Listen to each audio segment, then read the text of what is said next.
The first sound that cut through the night wasn't music or laughter or the clink of beer glasses. It was a voice raw, ugly, and loud enough to silence the jukebox in the corner. Pay up or eat lead. I'd heard threats before. On battlefields, through the hiss of radio static whispered in the dark just before dawn broke. But hearing it inside a quiet roadside bar here in small-town America hit me differently. I was 32, just another face, drifting through a world that no longer remembered the things I had done. I came to that bar to sit in the shadows, to drink something cold, and to remind myself that I could still feel ordinary. But ordinary doesn't last long when trouble smells weakness.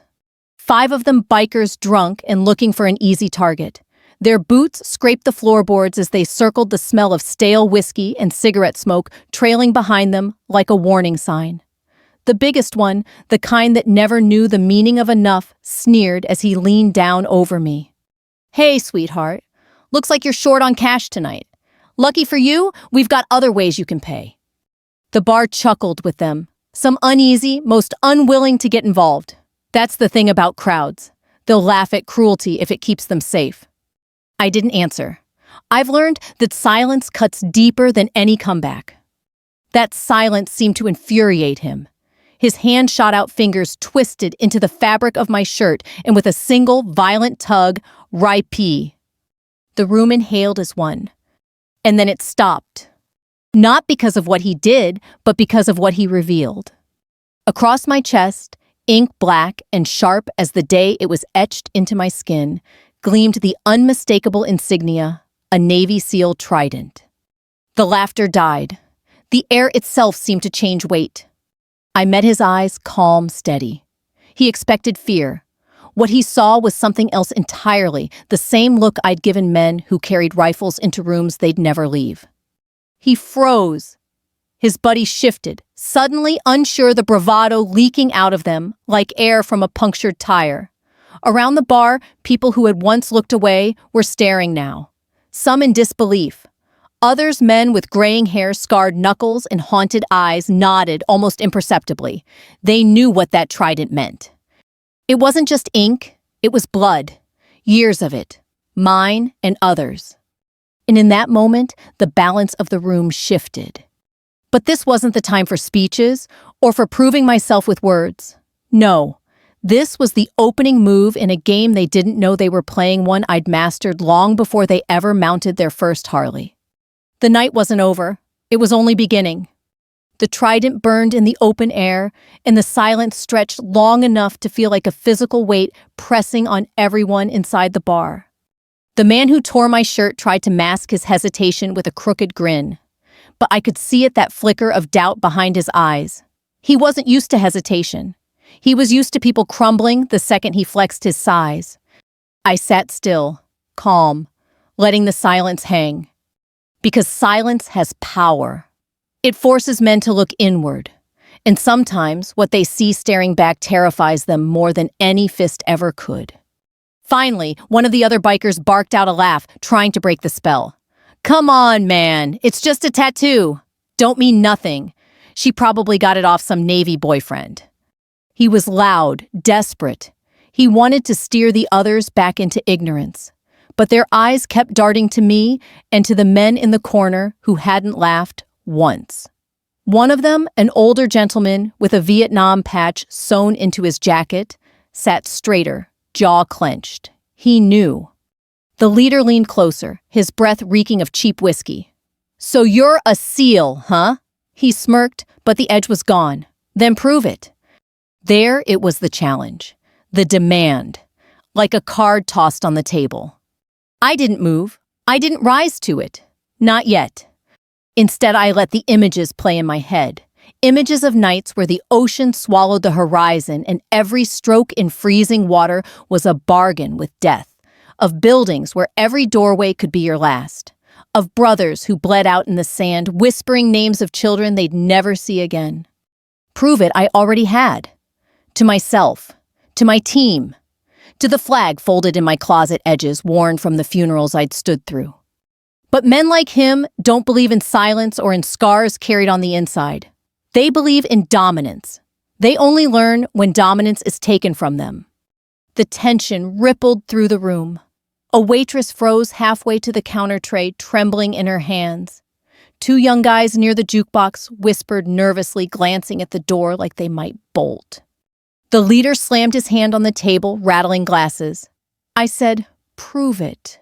This time I moved. Not fast, not flashy, just enough. I leaned forward, my voice low, steady, cutting through the tension like a blade. "You sure about that?" The words weren't loud. They didn't need to be. They weren't a threat. They were a promise. And promises from people like me, people who have walked into places knowing they might not walk back out, carry weight. The bar knew it. The bikers didn't. Not yet. But they were about to. Because storms don't announce themselves with thunder. They start in silence, in the moment, right before everything breaks. And in that bar on that night, the storm had already begun. The leader's grin returned wide and crooked, but it was brittle, the kind of grin a man wears when he knows he's teetering on the edge of something he doesn't understand. He shoved his chair back and stood towering over me, his shadow spilling across the table. His friends closed in behind him, the circle tightening. Boots scuffed the floor. Glasses rattled. Conversations died. This was no longer about money or intimidation. This was about saving face. One of them cracked his knuckles and spat on the floor. Another pulled a knife, not military issue, just a dirty folding blade, more for show than for use. But a blade is still a blade. And a cornered ego is as dangerous as a cornered animal. The room's air shifted heavy with the heat of something about to ignite. I rose slowly, not to match their size, not to posture, but because I was done sitting. The leader barked a laugh, trying to keep his grip on the crowd. "See? She's just playing tough. Let's show her what happens when someone lies to us." They wanted me to react first. They wanted to say it was self-defense, to paint me as the aggressor if cops showed up later. But I wasn't here to play by their rules. I let him swing first. A sloppy right hook fueled by whiskey and arrogance. I slipped it. My body moved without thought, without hesitation. Years of training hardwired into muscle memory took over. His momentum carried him forward right into my elbow. Bone met bone with a sickening crack. He staggered back, clutching his nose, blood already pouring through his fingers. The bar gasped. The second biker lunged with the knife, wild and untrained. His blade flashed under the dim light as he swung. I caught his wrist twisted hard, the blade clattered to the floor. A knee drove into his gut, folding him like paper. 2 down. The others hesitated, their bravado faltering as reality crashed in. But hesitation in a fight is a death sentence. The third came in swinging a pool cue like a bat. I stepped inside. His arc slammed an open palm strike under his chin.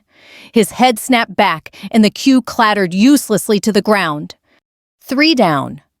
The fourth tried a bear hug, from behind, arms locking around me. He thought brute strength could crush discipline. I dropped low shifted weight and threw him clean over my shoulder. He hit the ground with a thud that shook the bar stools. 4 down. The last one froze, fists half raised. His eyes darted from his friends groaning on the floor to the trident inked across my chest. His courage leaked out of him like air from a punctured tire. And then there was silence again. Not the silence of anticipation this time, the silence of recognition. The room full of witnesses, farmers, truckers, retirees, and a few veterans who'd seen their share of hard nights, knew what had just happened.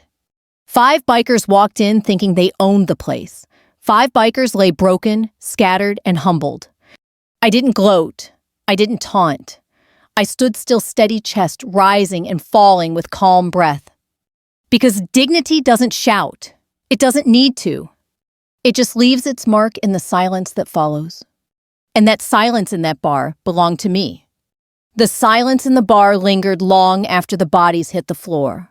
5 bikers groaned and cursed where they lay, but none of them dared get back up.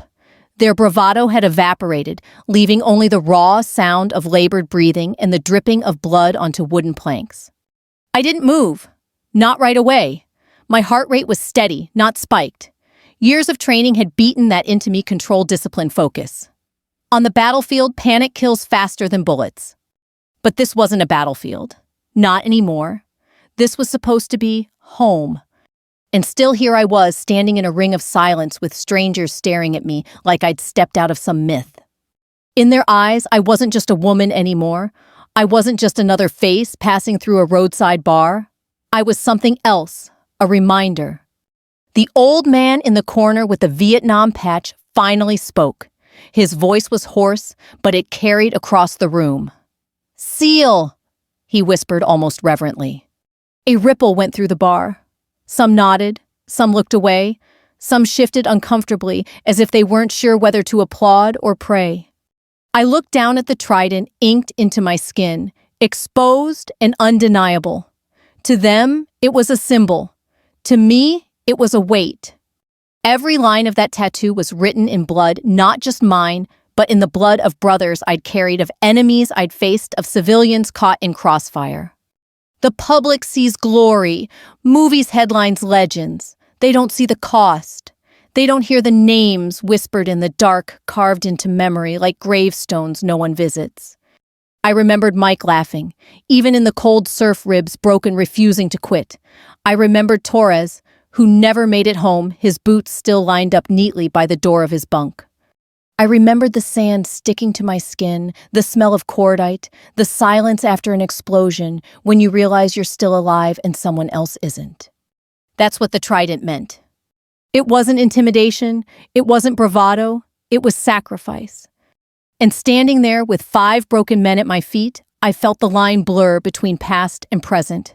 I wasn't proving anything to them. I wasn't proving anything to myself. I was just living the truth of what that trident meant, that in the worst of moments when others falter, you hold the line. Even in a bar, even against drunken bikers. Because dignity isn't situational. It isn't something you put on and take off. It's forged deep inside, and once it's there, it never leaves. The waitress finally moved her tray, trembling in her hands. She set it down quietly, then looked at me with wide eyes. Not fear, not pity, something closer to respect. The kind of respect that doesn't need words. I pulled the torn fabric of my shirt together, covering the trident once more. For a brief moment, I wished I could cover the memories with it. But the past doesn't disappear. It lives with you, breathes with you, waits for nights like this to remind you who you are. The bikers groaned louder, now starting to stir. The leader wiped blood from his nose, eyes blazing with humiliation more than pain. I could see it, the storm wasn't over. Not yet. Because men like him never accept defeat quietly. And in that truth, I felt the tension coil again, winding tighter, preparing for what had to come next. The night wasn't finished with me. Not yet. Humiliation cuts deeper than any bruise, and I could see it in their eyes. The leader wiped at his bloodied nose, his chest heaving with more than pain. Rage had settled in thick and dangerous. His pride was bleeding out faster than the crimson dripping from his face, and men like him would rather start another war than live with shame. He staggered to his feet, shoulders hunched, and spat red on the floor. "This ain't over!" He growled, his voice hoarse, but dripping with venom. The others followed his lead, dragging themselves upright. Battered, bruised, but not broken, at least not in their own minds. There was something about the way they moved, desperate and reckless, that told me the fight had shifted. It was no longer about showing off in front of a bar crowd. It was about reclaiming the shred of dominance they thought they still had left. One of them reached down and snatched up the fallen knife, clutching it with white knuckles. Another stormed to the back of the bar, yanking a pool cue off the wall like it was a weapon forged for him. The crowd murmured nervously, people shifting on their stools, the old man with the Vietnam patch shaking his head slowly. He'd seen this before. He knew what was coming. I stepped back slightly, my shoulders squared, my breathing steady. I wasn't angry. Anger clouds judgment. I wasn't even afraid. Fear sharpens edges you can't control. What I felt was clarity. Years of training taught me that escalation doesn't come with warnings. It comes with choices. You can back down and live with the weight of surrender, or you can hold the line even if it means carrying scars tomorrow. The leader grinned through blood-flashing, cracked teeth. Think you're tough. Let's see how tough you are when the knives come out. He lunged forward, knife glinting under the dim bar lights. The crowd gasped, but I didn't hesitate. My hand shot out, catching his wrist mid-swing. A twist, a pivot, and the knife was mine before his brain could register the loss. With a flick of my foot, I sent it skidding under a table far from his reach. The second came with the pool cue swinging wild. I ducked under the arc, drove a fist into his ribs.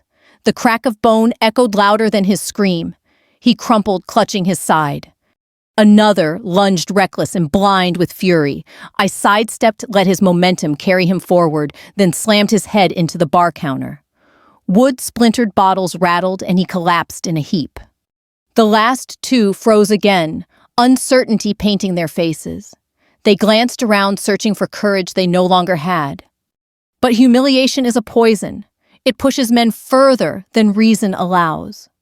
The leader roared and came at me again, his fists, wild teeth bared. I met him head-on, blocked a swing, and drove my elbow into his jaw. He dropped like a stone. The bar went silent, truly silent this time.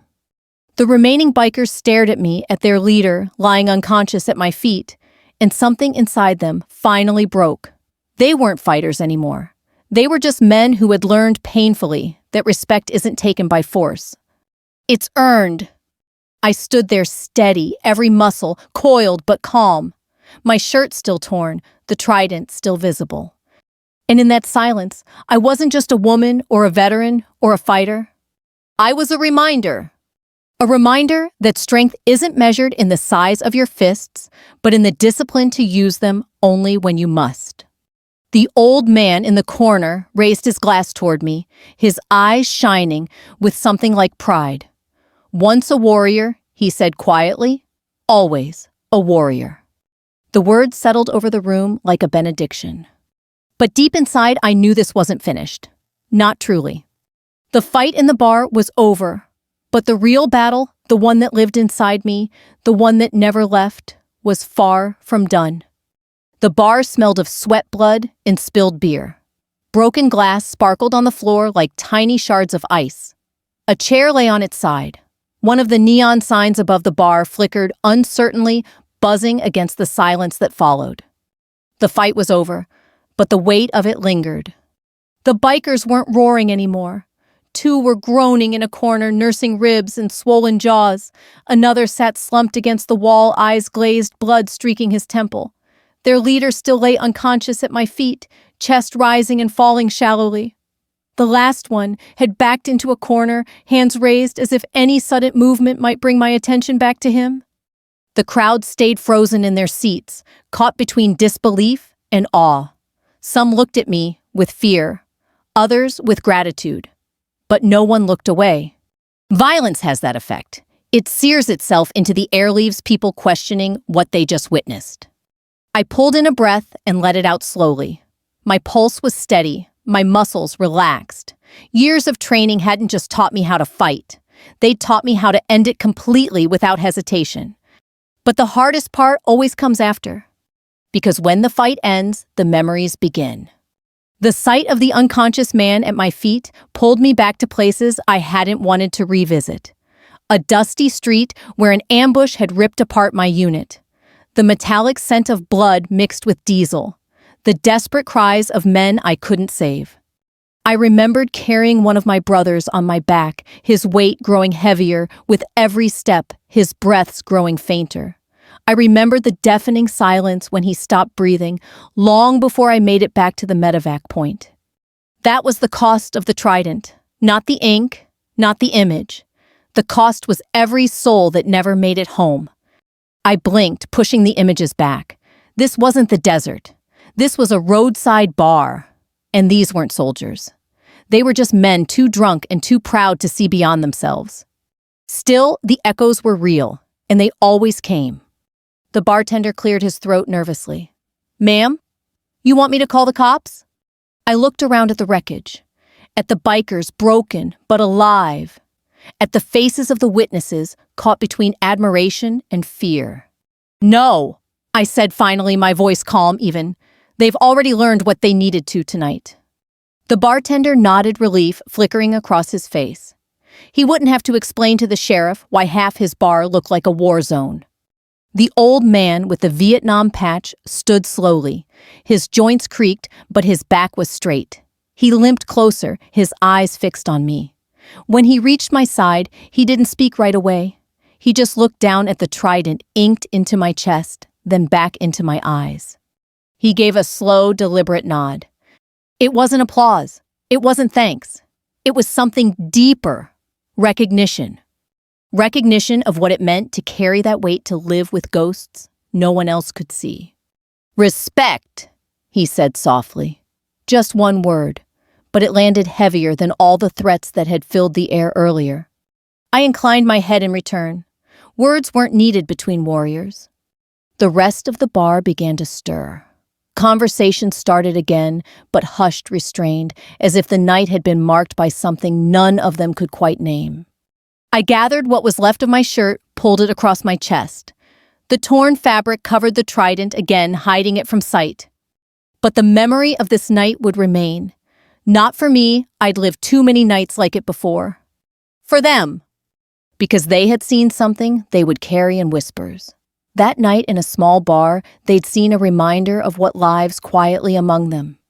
Of the warriors who walk unseen until the moment comes when silence must end. I picked up my jacket, slipped it over my shoulders, and turned toward the door. My boots crunched glass underfoot as I walked.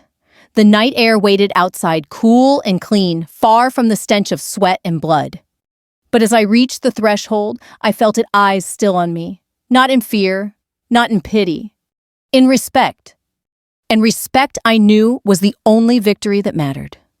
The night air hit me like a wave, crisp, cool, and heavy with the smell of pine and asphalt. I stepped out of the bar and let the door swing shut behind me. For a moment, the muffled sounds inside lingered.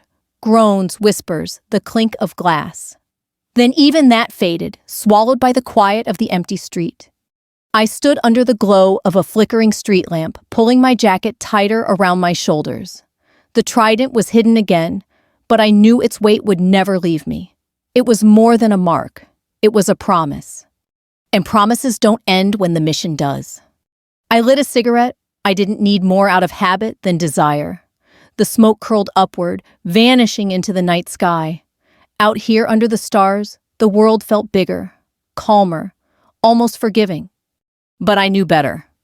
The fight inside that bar wasn't about bikers or threats or even survival. It was about dignity, about refusing to bow when others expect you to shrink, about carrying the weight of everything you've endured and saying without words, "I am still here." Dignity isn't loud. It doesn't demand attention. It shows itself in silence, in the way you carry yourself when the world underestimates you. Tonight, justice wasn't served with police reports or courtroom trials. It was served in silence, in the way 5 men learned that respect can't be taken by force, only earned by truth. I took one last drag, crushed the cigarette beneath my boot, and started down the street. My footsteps echoed against the pavement, steady and certain. I didn't look back. Inside, they would remember me as the woman who walked into a bar and left it changed. Not because I fought, but because I refused to let anyone strip me of who I was. And maybe tomorrow or the next day, those men would wake up sore and broken. Maybe they'd curse my name. Maybe they'd think twice before raising a hand at another woman, another stranger, another soul they thought weak. That was enough. Because revenge doesn't always roar. Sometimes it whispers. Sometimes it looks like a torn shirt, a silent nod from an old soldier, and the echo of boots fading into the night. I didn't need thanks. I didn't need applause. The silence said it all. And as I disappeared into the darkness, I carried that silence with me, not as a burden, but as proof. Proof that strength, when tempered with dignity, becomes justice. Justice lived that night. And so did I. If you've stayed with me through this story, I ask you to take a moment. Think of the people you've known, those who carried burdens quietly, who fought battles no one else saw, who never asked for recognition but deserved it all the same. Share this story if it touched you. Subscribe if you want to hear more like it. Not for me, but for the voices that should never be forgotten. Because dignity deserves to be remembered.